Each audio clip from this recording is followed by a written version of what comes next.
mga manggagawa, guro, mga security guard, mga kakomunidad, mag-aaral, itaas natin ang ating kamao upang pagbigay-pugay sa ating mga kasamang magsasaka at manggagawang bukid mula sa Katimugan, Katagalugan.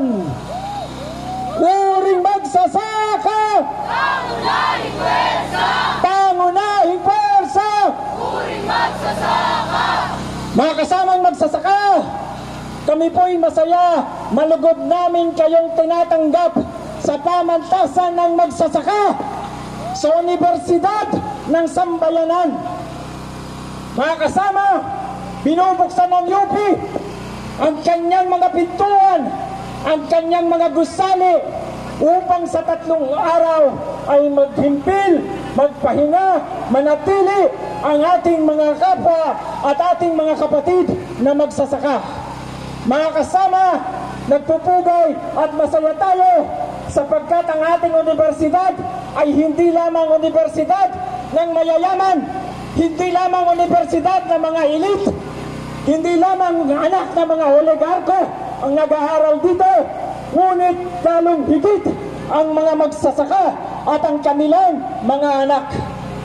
Mga kasama sa UP, sa 3 araw na yan, tayo ba ay sasama sa mga kapatid nating magsasaka na magmamarcha sa Lunes?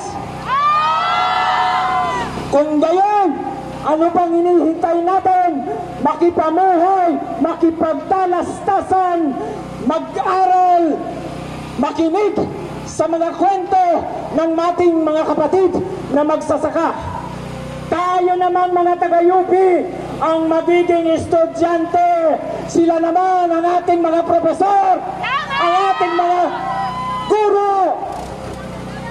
Nang sa gayon, sa Lunes, tayo'y mataas ang militansya at sila ay ating kasama na magmamarcha upang isang bulat sa pagbubuka ng puppet, pasista, mandaraya, korap, inutil, mandarambog na presidente na si Bongbong, na ang tunay na kalagayan ng ating mga magsasaka ay wala sa kanyang sona, ngunit nasa kwento, nasa buhay ng ating mga kapatid na magsasaka.